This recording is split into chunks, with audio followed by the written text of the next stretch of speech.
Алисиягийн харцгаралтай охин хааны сургуульд суралцахаар болж хотод ирнэ. Сургуулаа олох гэж яваад замдаа настай хүний бие муудсан байгааг хараад зүгээр өнгөрч чадсангүй. Нэгдүгээр төвшний хүчтэй болохоор эдгийг шид ашиглахдаа нэлээд цаг зарцуулна. Гэтэл Алисиягийн очих сургууль нь 6 цагт хаалгаа барьдаг гэж тараад хоцорчлоо. Алисиятай яг адил шинэ элсэгч сургуулийн ажлыг хариуцаж байгаа гэд хаалган дээр нь зогсож байна. Тэр сурагч дөрөн бол дөрөн оруулахгүй болохоор явж дэм буудалд хоног гин. Харин Алисияд тийм мөнгө байхгүйгээ хэлтэл баг зэрэг өрөвдөв бололтой. Өөртөөгөө ярьж байгаа дүр эсгэснээ зүүн хаалганы орчимд хан норсон хэсгээр хүүхдүүд орж гарч байгаа гэд хэлчихдээ. Энэ сурагчийг Освальд гэдэг ба сайдын хүү юм гин. Алисияч Освальдыг үнэхээр сайхан сэтгэлтэй хүн юм а гэсээр зүүн хаалга руу гүйлээ. Алисия шиг бас нэг дүрм зөрчиж яваа улаан өстэй залуу Алисияд туслаад хамтдаа орцгоно. Түүнийг Вильям гэдэг ба дээд ангийнхны зараалд яваад ирж байгаа нь. Вильям болохоор генералийн хүү. Алисия Вильям хоёр дээврээр алхаж яваад санамсаргүй онгорхой цонхны шилнээр гიშгснээр доош унцгана. Алисия шар үстэй залуугийн дээр унсан нь Вильямын багын найз эдийн. Тэр бол Болшайн хаант улсын 2 дугаар хан хүү Эд. Ийм амар дээдчүүлийн сургуульд Алисия юу хийж яваа вэ гэж үү? Алисия бол ховор гэрлийн шид хэрэглэгч. Энэ хаант улсыг чөтгөрийн хаанаас аврах сүүлчийн найдвар болоод байгаа. Алисияг дотор байрныхаа өрөөнд амарч байхад цонхоор нь Эд хан хүү ороод ирдیں۔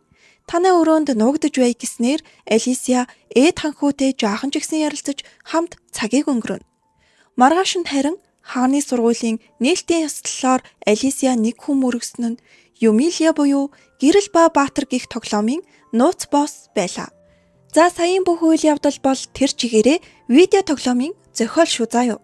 Гол дүрийн охин нь хааны сургуульд илсэж ороод баахан язгууртнуудтай найзлаад төвшингээ ахиулж эцэст нь чөтгөрийн хааныг буулгаж авах ёстой. Харин үүний дараа тоглоомын нууц босс болох Юмилия гих харанхуй шид ашиглагч дүр гарч ирдэг. Юмилия нь гол дүрийн Алисияг дээрлэхдэг байсан хорон санаатан язгууртанч гэлээ. Одоо бол манай анимын гол дүр юм аа. Манай хүн яагаад ч юм 5 настайдаа өмнөх амьдралынхаа дурсамжийг гинэт санчиж. Тэгтэл одоогийн амьдрал нь өмнөх өөрийнх нь тоглож исэн Гэрэл ба Баатар гэдэг тоглоом байж таарна. Энэ ертөнцийн өмнөх чөтгөрийн хаан нь хар өнгийн үстэй байсан болохоор хар өнгийн үсийг азгуйтал хорон санаатан гэж үздэг. Тэрнээс нь олж Юмилиягийн зарцнаар үргэлж айхаас гадна бүр аав ээж нь хүртэл уулздаггүй. Манай хүн ирээдүгээ тэр чигээр нь мэдж байгаа болохоор гол дүрийнхэнтэй огт орооцолдолгүйгээр тайван сайхан амьдрах замыг л сонгохоор шийднэ. Гэхдээ бас болоогүй. Юу ч болоо илээ гэж бодоод өөрөө чөтгөрийн хааныг ч ялах үс хэмжээнд хүрэхийн тулд багасаа бэлтгэл хийсэн. Төвшнээ ахиулах гэж устгасан бангас болгоно нь шидийн чулуу алдаг. Манай хүн тэрийг мөнгө болгоод олон төрлийн хэрэгсэл худалдаж авчээ. Өсөлтийн сэхүүс мангас дуудах бүрээ гих мэт нэг нэгээр нь цуглуулж сүүлийн 10 жилийг хүчтэй болохтол зарцуулсан. Цааш тавж төвшнээ ахиулах бодолтой байгаа. За нээлтийн ёслолоор сурагч бүрийн төвшинг тодорхойлж байна. Алисиагийнх 1. Энэ нь бүр хамгийн бага гэсэн үг. Генералийн хүү Вильямынх 10 гихтэл бүгд алга ташиж машаад дуушуу болно. Гэтэл манай Юмилиагийнх бүр 99 үл яах вэ? Манай хүнч ингээл 50 өдрүүд нь дуусж байгааг ойлголоо. Чаваас нөгөө шалгаж байгаа багш нар нь энэ эндүүрлэх үү? Нөөц шидийн хэрэгсэл аваад ирлэх гэж авчин. Яах аргагүй л дахиад төвшин 99 гэж гарч ирнэ штэ. Ядж яхад энэс нь олоод бүгд л Юмилияг шидийн хэрэгсэлд ямар нэг юм хийчиж луурч байна энтер гээл шивэр авир хийн. Манай хүн гаднаа хүйтэн харагдахч дотроо бол ингэж ад үзэгдэж байхаар аль нэг улс руу зогцдог юм билүү дээ. Гих мэтийн юм бодоод сууж байгаа. Ёслолын дараах цайлшгаар Юмилия ганцаараа зогсож залхаад гараад ирдیں۔ Тэгсэн араас нь Вильям гэж улаан үст "Хөөе хар үстэй чи сая зайл ашигласан бидтэй" гэсээр дагаад ирлээ.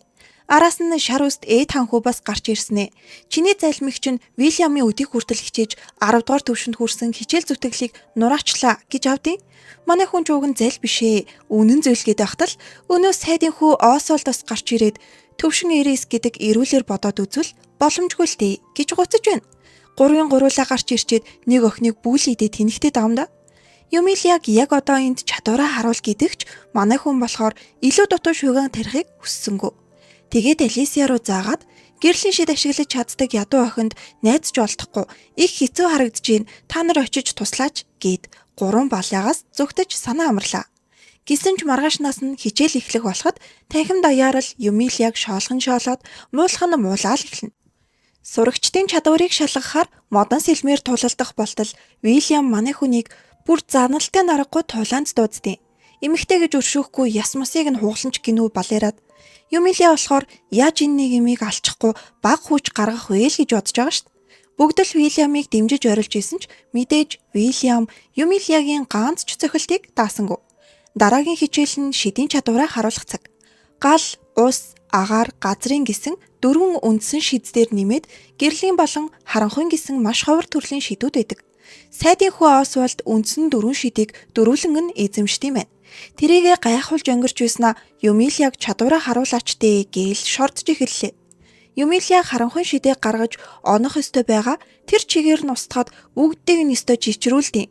Тэгсэн өмнөх тулааны үерч байгаагүй ээд ханхүү захирлыг дагуулсаар Юмилияг сургуулиас хөөх бичгээ бариад ирж идэг шүү.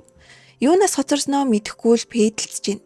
Хөөхий сая ямар хүчтэйг нь харсан шидийн багш уг нь захиралд юу болсныг хэлсэн ч бас л итгэхгүй өөрөө хармаар байна л гин. Юмилия маань тэнгэр рүү чиглүүлж хамаг хүчээ гаргана.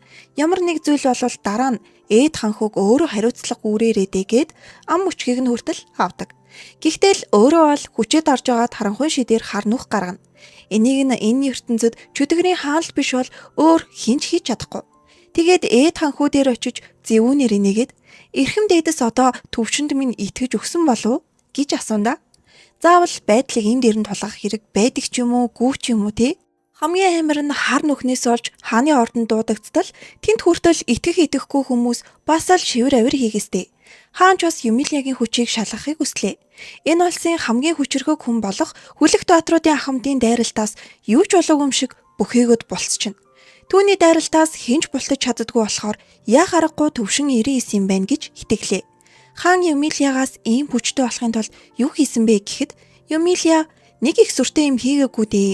Мангас устгаж олсон мөнгөөрөө мангас дуудах бүрээ аваад цамхаг орж дахиад л мангас устгасан гээл ярьж өгнө. Гэтэл хамгийн хүчрхэг гэсэн Ахмад хүртэл ийм зүйлийг ганцаараа хийж чадахгүйгээ хүлээн зөвшөөрдөг. Хаан Юмилиягийн хүчийг улсад ашиглана. Юу хүсэж байгаагаа хэл. Газар, мөнгө, гэрлэх хүн гээд юу хүснээ хэлж болно гин. Бүр хааны гэр бүлийн гишүүн болгож хүүхдүүдийнхээ нэгтээ суулгаж болно л гиндэ. Даанч манай хүн байдал эвгүүтвэл энэ улсаас зугтна гэж боддог болохоор тэгэж хавханд орохыг хүссэнгүү. Дараа нь хатан Юмилиятай хоёулахнаа уулзлаа. 2 жилийн дараа Чөтгөрийн хаан дахин амьлах үед Чөтгөрийн хааныг устгахад туслалцаарай гэж гуйна. Юмилия ч угаасаа байдал биштэл өөрөө устгахчхыг гэж бодож исэн болохоор давгүй л санаалаа. Гэхдээ Чөтгөрийн хааныг устгах хүн нь хааны гэр бүлээс гадуурх хүн байвал бас болохгүй мэн. Ард иргэдийн хааны гэр бүлд итгэх итгэл нурах юм байх уу? Тэгээд Юмилияг ханхуйтай гэрэлчхээ хичил гэж авдیں۔ Манай хүн үгүй гэсэн ч дахиад 2 жил бодоод үзээрэй гин. Бас Юмилиягийн чадварыг одоо бүгд мэдсэн болохоор хааны гэр бүлийн эсрэг дэрслэгчид өөртөө уруулах байх гэдгийг хэллээ.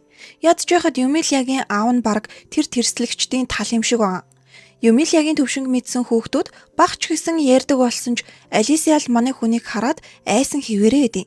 Харин нөгөө 3 балай залуус бандсандаа ууралцгаагаал. Бас нэг өөрчлөгдсөн юм нь язгууртын айлын хүүгүүдээс гэрлэх санал зурж эхэлнэ. Арай гэж нэг сонин залуугаас бултаж яваад тоглоомн дээр сургуулийн хатан хаан гэж гардаг ядаргаатай дүртэй таарчдیں۔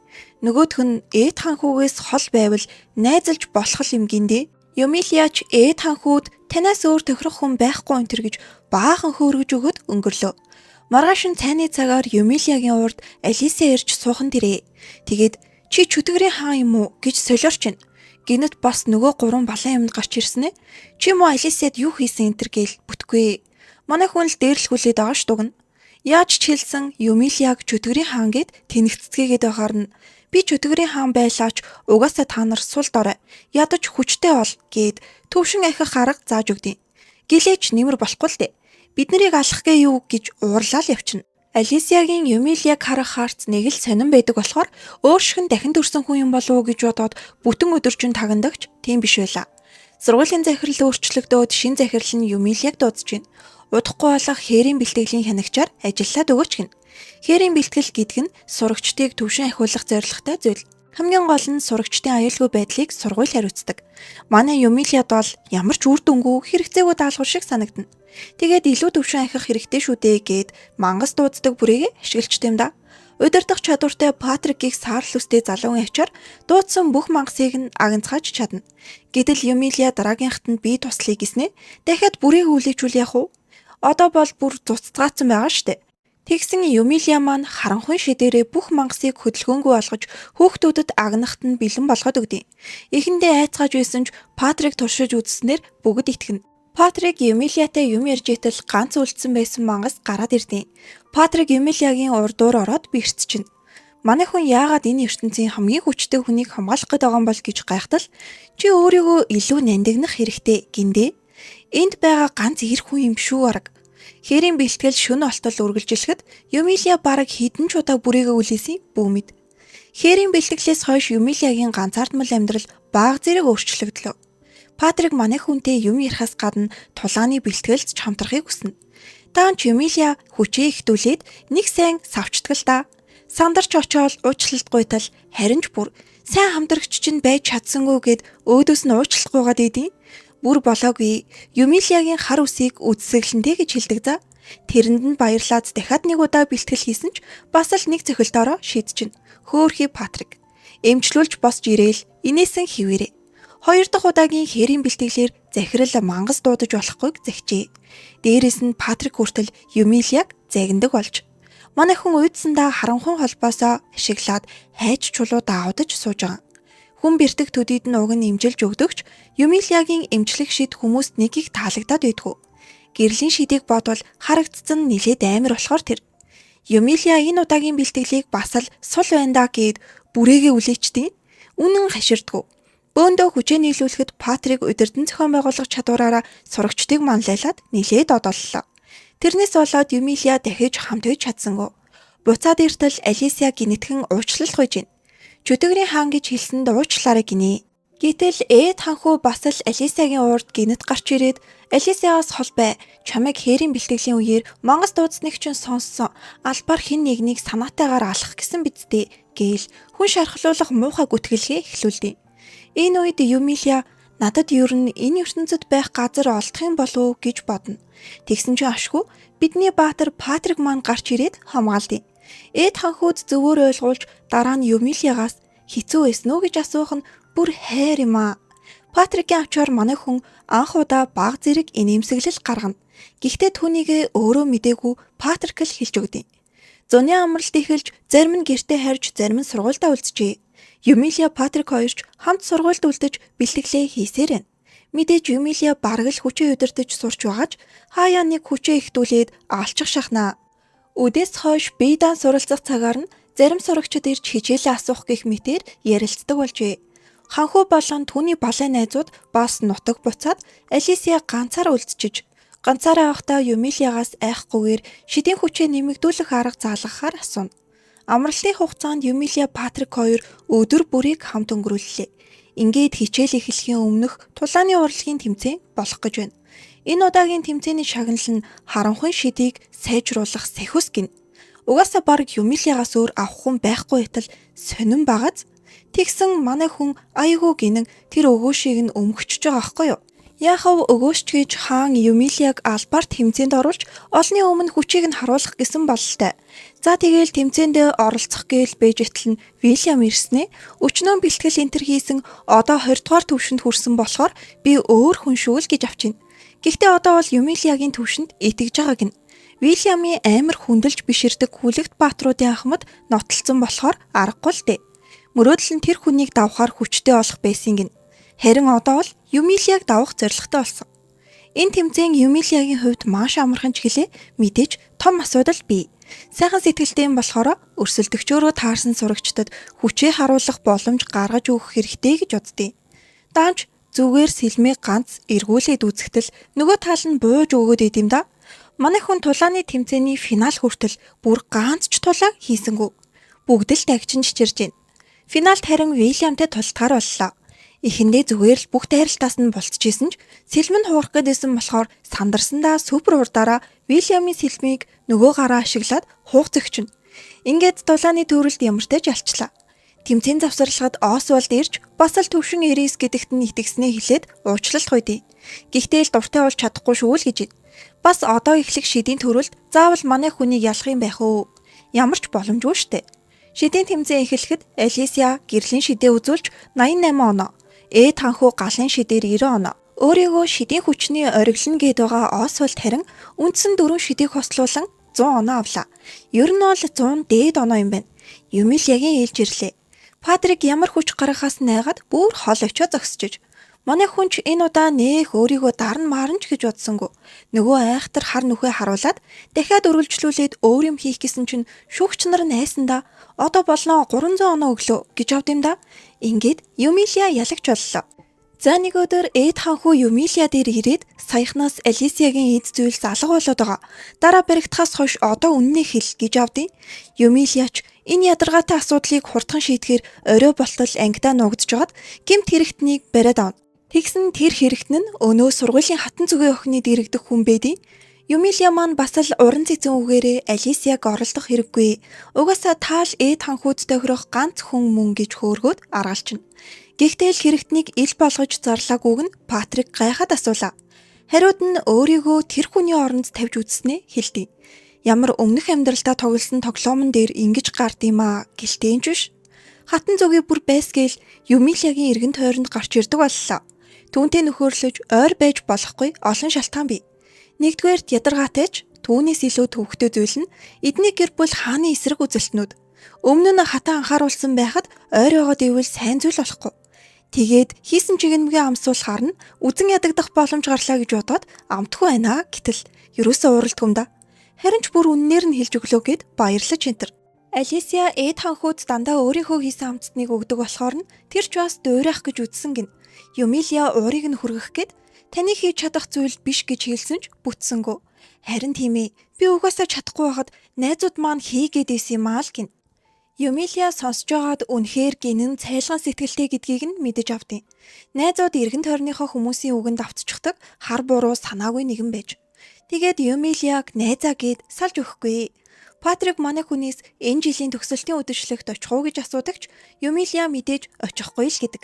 Гэхдээ л тоглоомн дээр гол дүр болох Алисия ямар залууг сонгох нь тэр үдэшлэгээр ил олдог учраас очиж хардаг ч юм уу гэж хальтхан бодно. Юмилия үдэшлэгт оролцох гэсэн ч хизээч даашин зөмсөж байгаагүй. Тийм хувцас шүүгэнд нь байдгийг ч мэдгүй. Гэтэл гинэд хоот уурч хааны ордноос манай хүнд үдэшлэгт өмсөх даашинз явуулсан байх нь тэрэ.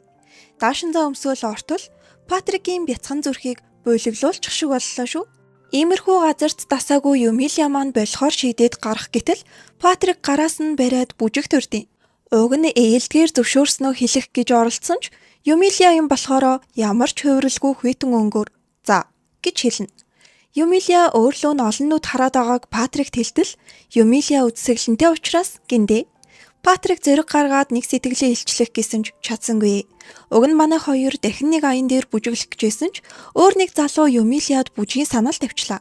Хэдий мэдрэмжгүйч гэлээ иймэрхүү үед татгалзах ёстойг манай хүн мэднэ. Гэхдээ татгалзах арга нь бол мэдрэмжгүй л дээ. Уучлаарай би өөрөөсөө хүчтэй хүн сонирхдаг гэд явуулчтэй. Хичээл амархад Патрик Юмилияг эдлэн газартаа урих гэсэн ч Юмилия завгүй гэжээ. Түүнээс хойш амралтын хугацаанд Патрик өдөр бүр Юмилиягийн байнга ярьдаг аимшигтай төвшин нэмэх аргыг хэрэгжүүлсэн байдаг. Ингэж хичээлийн эхний өдөр Юмилияг харах гэж догдолсоор ирнэ. Тэгсэн нөгөөх нь нэг сонин том хар өндөг тэрчээд миний хүүхэд гээд зогсож идэг шүү. Луугийн ээж болчиж. Юу болсон бэ гэхээр амархын өмнөхөн уг нь тоглоомн дээр бол гол дүр Алисиягийн сайн найз байх ёстой ч одоо түүхэн өөрчлөгдснөөс болоод нэг их үзэгдээгүй хүн Юмилия дээр иржээ. Нутгийнх нь ойр хавийн ууланд луу амьдарч эхлээд хот суурин газар руу дайраад байгааг нь. Нутгийн цэргүүд нь лууг ялж чадахгүй. Хаант улсын цэргүүд болохоор хизээ ирэх нь тодорхойгүй. Юмилияг харин хамгийн хүчтэй нь болохоор ямар нэг юм хийж чадах гэж боджээ. Манай хүн олон таван үггүй шууд дагаад явдیں۔ Тоглоомн дээр гардагтай адилхан болохоор мэдэх бололтой. Уул руу дагалдаж явсан хоёр цэрэг нь Юмилияг юу л чадав гэж хараад идэгч манай хүн хормын дотор л авраг галтлууг хар нүхэндээ чихэд авна. Бас хоёр дахь салхины луугч ядах юмгүй л дарлаа. Ингээд манай хүн гол зорилго нь болох луугийн өндгөө аваад гэртээ ирсэн юм байна. Тоглоомн дээр гол дүр Алисия луугийн өндөг олж түүнд нь гэрлийн шидэн шингэснээр гэрлийн төрлийн луутай болдог. Тэгэл манай хүн энэ боломжийг алдаагүй. Хэдий чиний шидийн хүчээ шингэн өндөгнөөс нь гарах луу нь тэр чинээгээрээ хүчтэй болно. Юмилия амралтаараа өдөр бүр хичээж шидийн хүчээ өгчээсэн баргал хүүхүчг нь болсон л хэдий. Удалгүй өндөг нь хаагарч дотроос нь жижигхэн хар руу гарч ирлээ. Түүнийг Рю гэж нэрлэнэ. Галаар төргөж нүдэрээ бараг лазерцдаг жижигхэн харлууд Юмилияд бол энэ дэлхийн хамгийн хөөрхөн амьтан шиг санагддаг. Эхний өдрөө хамт унтаад сэртэл өглөө нь арай л хурд өсчихжээ. Өрөөнийхөө цонхоор гаргаад сургуулийнхаа гадаа гараад иртэл гинэт луу гараад ирсэнд хүмүүс айн штэ. Юмилияд ихсэн чинь бүгд амьтанд хайргүй ахнэ гэж бодож энтэр. Тэгснээ нөгөө луу нь Патрикийн толгойг амандаа хийж байгааг харснаа. Гоё юм аа, би ч гэсэн ингүүлмээр байна гээл. Нэрэл бүр ээжийн нүдээр хараад идэг шүү. Юмилияд л ганцхан хөөрхөн харагдаад байна уу гэтэл хатан зүгээд бас хөөрхөн харагдаад идэм да. Луу уламж том боллоо. Бас болоогүй. Эзэнт улсынх гэж ялгаруулахын тулд бугавч маягийн юм зүйлэгцэн. Анх удаага луугаа унаж тэнгэрт нисэхдээ ойр хавийнхаа иргэдийг айлгаад бас луунаасаа унаж газарт мангар хүчтэй унаад Патрикийг ч айлгаад бөө юм болно. Патрик бас л Юмилияг өөрийгөө илүү нандинаж байл даа гэж загнадагч Юмилиягийн ойлгож байгаа нь юу л бол манай хүн хурцтай өсөж байгаа луунда хоол, тижэл, нэмэлт зүйлс авахар хот орлоо. Тэгсэн ард нь нэг хүн дагаж яваад Ремлест улсын тагнуул байна. Тантай ярилцах зүйл байна. Гиндэ энэ Ремлест гих улс нь Патрикийн гэр бүлийн эзэмшил газартай хил залгадаг хажуугийн хөрш улс. Энэ тагнуул Юмилияг сургуульд орсон цагаас нь эхлээд судалсан гин. Даанч эцсийн дүгнэлтээр гэхэд улсдаа оруулах боломжгүйгээ ойлгож мэдж байгаа ч гэсэн саяхан дижиж эхэлсэн луунаас нь олоод улсынхан дээд албан тушаалтнууд уурлаад байгаа болохоор ганц удаа ч гэсэн асуухаар иржээ. Гэхдээ Юмилия удахгүй энэ байшин руу хүмүүс нэвтэрч орж ирэхийг мэдчихсэн болохоор татгалцснаа хэлээд зүгтахт нь туслана. Юмилия буцах замдаа энэ улсад үлдэх гэсэн шалтгаанаа бодоход тэр нь Патрик байлаа.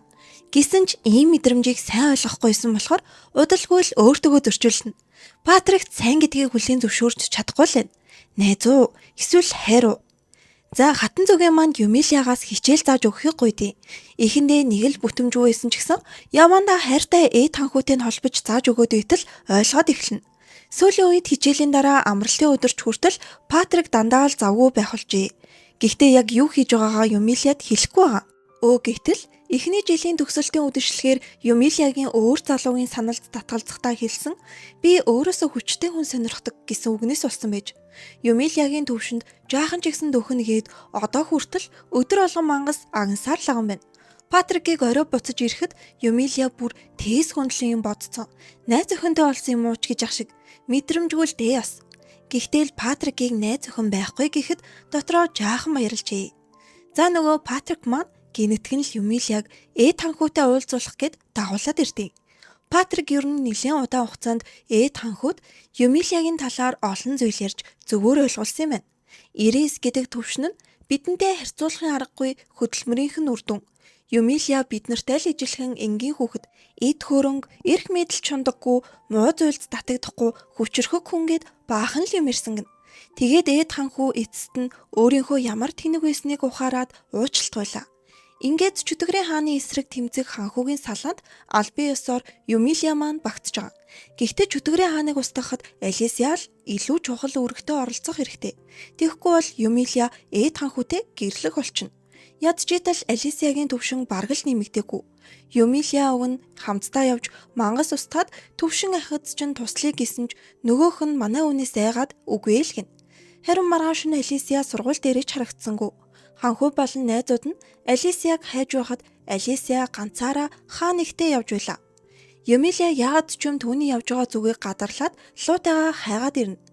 Магадгүй сүулт хэлсэн төвшин ахихын тулд мангас агнаж болох гяндан руу явсан байх гээд тэр зүгээс хайхад яг л зөв бидий. Гэхдээ Алисия ямар ч ухамсаргүйгээр өөрийн мэдлгүүл энэ хүртэл хол яваад ирчиж ер нь л хааны сургуулийн урилга авсан цагаасаа эхлээд энэ мэд өөрөө ч мэдлгүй зарим үйлдэлүүдийг хийчихэд байгааг нь. Хааны сургуулийн урилгаас татгалцсан ч нэг л мэдхэд зөвшөөрсөн байсан. Тэмцээний үеэр өөрийнхөө огт мэдэхгүй шидийн үзүүлбэрийг үзүүлж чадсан. төгсөлтийн үдэшлэгээр ээд ханхуг дагуулад зугтсан гэд өөрөө хүсээгүй хийж бодоогүй мөртлөөл сонин зүйлс хийгээд байгаа гэдэг. Яг аргагүй бол гэрэл ба баатар тоглоомын зохиолын дагуу явж байгаа болтой. Гэхдээ л Юмилиа ямар энэ талаар хэллээ гэд ойлгох биш гэж бодоод Алисиаг үнэхээр л хариуцлагатай сайн хүн учраас хийх ёстой зүйлээ ухамсаргүйгээр хийх ёстой гэж бодох төдийд л хийгээд байгаа хөө гээл тавьшруулдیں۔ Нэгэнтээ энэ хүртэл яваад ирчихсэн болохоор Юмилиа маань Алисиаг хүчээр мангас сагнахаар дагуулад явна. Угаасаа л төвшнийг нь ахиулах ёстой нь жам юм болохоор яаж игээл тавьшруулах гэж үзээлэдэгч Алисиа бол үхтлээ айсаар л идэв. За аз олж хэдий аймхаач ховор төрлийн гэрлийн шидийнхээ ачаар болоо л яган. Манай хоёр явсаар эцэст нь сүүлийн босстой туллаа. Даанч босстой туллах нь Алисиад эртвэсэн бололтой. Нэг айхтар савуулаад ухаалцчихна. Ашгүй хамгаалалтын сахиус зүүцэн байсныхаа ачаар Алисиас ирэхэд Юмилиа айл хэдийн ганцхан зохилтоор боссыг ялчихсан байлаа. Боссыг ялахад гарч ирсэн эрдэнсийнх нь хайрцагт Алисиад дараа нь хэрэг болох хамгаалалтын сахиуснууд байдаг. Арай гэж нэг юм гарч ирээд тавьширсан Алисиа Юмилиад баярлснаа хэлтэл манай энэ нэг юм Алисиагийн төвшнийг илүү сайн нэмэх хэрэгтэйгээд дахиад гэнтэн рүү дагуулж ороод шинээр эхлүүлсээр энийгээ бүр дахин давтсаар л. Эцэст нь өчнөө олон давтсны дараа Алисиа сүүлийн боссыг өөрөө ялж чадлаа. Эрдэнсийн хайрцагаас Алисиагийн чөтгөрийн хаантай тулдах үед нь хэрэг болох үед зэвсэгч гарч ирнэ. Юмилиад таарах харанхуй элдээс гадна Патрикт бэлэглэхээр салхины зэвсэгтэй ч болж манай хоёр буцлаа. Алисиа энэ удаагийн бэлтгэлээр бараг л 50 дугаар түвшинд хүрсэн бололтой. Хаан тулсын шидийн хэрэгсэл хөгжүүлэлтийн хэсгээс хүн ирж уулзсан. Захирлын зөвшөөрлийг авсан болохоор туршилтанд нь туслаад өгөөч гин. Тэгснээ шинээр хийсэн шид хориглох гаваа Юмилиа дээр туршихаар зүүлгчлээ. Манай хүнч гавтай чигээрээ хамаг шидийн хүчээ гаргасан ч шидийн хэрэгслийг нь дийлсэнгүү. Тэгсэн энэ хүмүүс нь яг үнэндээ Юмилиаг хуурч шидийн хүчийг нь хорьж чадвал алах санаатай гэж. Эднэрийн санаа айгүй гинэ. Шидийн хүчийг нь хорьлооч Юмилиагийн биеийн хүч хүртэл төвшин 99 байлаа. Хэрэгтнүүдийг баривчилснаас 2 хоногийн дараа дахиад алах гэсэн хүн гарч ирнэ. Сургуульд энэ хэрэгтнүүдийг нэвтрүүлээд байгаа хүн байгаа ахна. Дараа нь сургууль дотор ном сумаар харваж хотын гудамжинд танхаа итгээд үз дайрлаа. Хэрэгтнүүдийг хичнээн байцаасан ч захиалагчаа мэдэхгүй л гисгэн. Тэгсэн одоо бүр үйлчлэгч нь хүртэл Юмилиад хортой цай өгөх гэж үздэм да. Үйлчлэгчийн дүүг нь барьцаалчихсан болохоор яах ч аргагүй тушаасныг нь хийсэн гин. Харин тушаал өгсөн хүн нь Юмилиагийн аав байвал яах вэ? Үйлчлэгчийн дүү нь угаасаа аавынх нь харшид ажилтг юм байна. Тэгээд манай хоёр лууга хөлөглөөд аавынх нь харшлуу анх удаа явлаа. Аав ээж нь гээд шар устай хосууд сууж ийн. Юмилиаг алуулах гэж өчнөө захиалга өгөөд исэн шалтгаан нь манай хүнийг хааны талын хүмүүстэй нийлээд дайны бэлтгэл хийгээд байгаа гэж бодсон байдیں۔ Гэр бүлийнхээ эсрэг урвсан гэж боджээ.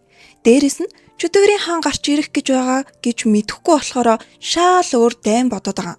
Юмилиа маань аав ээжтэйгээ ярилцаад ч нэмэргүй мулгой хүмүүс гэдгийг нь ойлгоод яг одоо эндээ өгөх үү эсвэл гэр бүлийн эрх мэдлээ өг гэж сүрдүүлнэ. Уг нь бол жинхнээсээ алах гээгүүч аав ээж хоёр нь үхтлээ айсандаа зөвшөөрөхөөс өөр аргагүй боллоо. Ингэж эзэмшил нутгаа өөрийн болгож өдөр болгон халтлагад өртгөж болно. Энэ удаагийн явдлаар Юмилиа хэдий бусдаас өөрчлөлээ хүн алж чадах хүн биш юм байна гэдгээ ойлгожээ. Одоо ингээд аавынхаа орыг залгаж гүн болчихсон болохоор залгамжлах хүнээ олохгүй бол болохгүй л гин. Патрик энийг нь сонсоод гэрлэх санал тавих гээд байна уу гэж бодтол Юмилиа өөдөөс нь чи миний өргөмөл хүү болчих уу гэж авд юм да. Хоёрдугаар хүү юм чинь өөрийнхөө гэрийг угаасаа залгамжлахгүй стэйч гэж ах шиг. Удалгүй чөтгөрийн хааны амьлах зөгнөлт цагч төхөж хаан албан ёсоор энэ талаар зарлалаа. Эдний улс чөтгөрийн хааныг устгаж байгуулагдсан улс учир хамгийн түрүүнд бай болох газар. Тийм ч учраас зөвхөн энэ улсад л хар усыг чөтгөрийн хааных гэж үздэг. Гэхдээ Юмилиа энэ үзлийг өөрчлөхөөр шийднэ. Патрик удаан хугацааны дараа Юмилиад өдий хүртэл хичээсээр 60 дугаар түвшинд хүрснээ хэллээ. Бас ингэж хичээсэн шалтгаан нь бүжгийн үеэр өөр залууд хэлсэн үгнээс нь болсон гэдгийг хэлнэ. Ингээд яг галт наадам эхлэхдээ зэрэгцээд Патрик маань Юмилиагаа үнсээд авд юм да. Эцэст нь чөтгөрийн хаан амилжээ. Хааны сургуулийн өндөр түвшиндээ сурагчид айрамт нэгдлээ. Харин тусгай салааны хэд маань шууд л чөтгөрийн хааны байгаа газар руу чиглэнэ. Чөтгөрийн хаан амилснаар мангасын айрамж Балшин хаан тулс руу довтолж эхэллээ. Тэдний эсрэг хүлэгт баатруудын ахмадын удирдсан хааны арин болон язгууртнууд мөн дээрээс нь сонгогдсон сурагчид тулалдана. Үүнд нь Патрик багтжээ. Патрик харин манай хүнийг чөтгөрийн хаан руу явхаас өмнө хамгаалалтын сэхвс өгсөн байдیں۔ Патрик уг нь тусгай салгаанд нэгдэж болох байсан ч Манлайлаа удирдах чадвар нь олонний өмнө хэрэгтэй байлаа. Чөтгөрийн хааны ордонд ирээд Юмилиа лууга буцаачна. Чөтгөрийн хаан нь удирдах магадгүй байна л та. Тулаанч эхэлж тусгай салгааны хэд бүх хүчээ гаргаад ч чөтгөрийн хааны эсрэг тэмцэхэд хүнд байлаа. Юмилиа байсан тулдаа л арай ч ийм хурдан үгцэнгүй. Гэхдээ л бүгднгийнх нь хамгаалалтын сэхвс ашиглагдаж дахин аим аврагдах боломжгүй болно.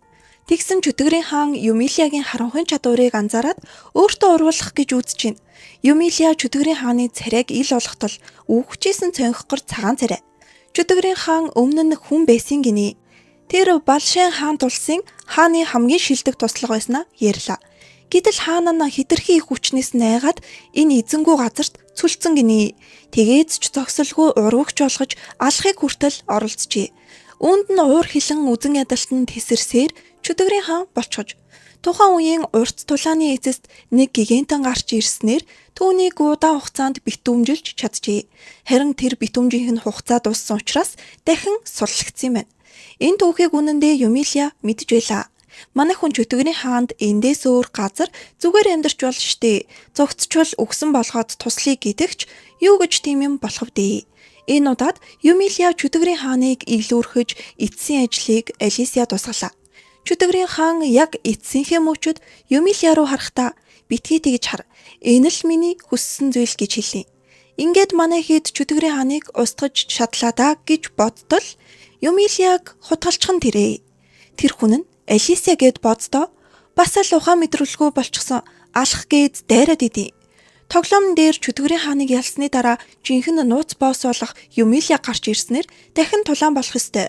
Тийм болохоор Алисиа дахин удирдуулж гэрлийн сэлмээр Юмилиаг алах гэжээ. Харин аз болоход Патрик манай хүнд бас хамгаалалтын сэхвс өгч явуулсан байсан болохоор нөөц амтай л исэн гэсэн үг. Алисиагийн энэ утгагүй үйлдэлийг тайлбарлахын тулд манай хүн бусдаа чөтгөрийн хаан өгөхөөс өмнө Алисиаг хараачихсан бололтой гээл илчдэг. Гэсэн ч Алисиа Юмилиаг алах гэж дайрсаар л байлаа. Эд ханхуу харин Юмилиагийн зөвлөснөөр түүнийг зогсоож сэтгэлээ илчилснээр ашгүй нэг тоглоомын нөлөө зогсов бололтой. Ингээд чөтгөрийн хааны үлдсэн мангасын харимтай тулдаж тусахад Патрик Юмилиагийн луутай хамт ирлээ. Чөтгөрийн хааныг даарснаар буцаад амар амгалан өдрүүд иржээ. Төгсөх хүртэл дахин нэг жил. Түүний дараа Юмилиа эзэмшил газартаа очино. Хэдий чөтгөрийн хаан үгүй болсон ч Юмилиагийн төвшингээ ахиулах гэсэн хүсэл унтарсангүй. Хөөрхий Патрик Юмилиагийнхаа төлөө дагаад явж буйгаар аним маань дуслаа. Энэ хүртэл сонссон та нартай маш их баярлалаа. Хэрэг бичлэг нь таалагдсан бол бас дараагийн бичлэгээ хурдан хүлээн авахыг хүсвэл бичлэгээ лайклаад сувагта заавал subscribe дараарай.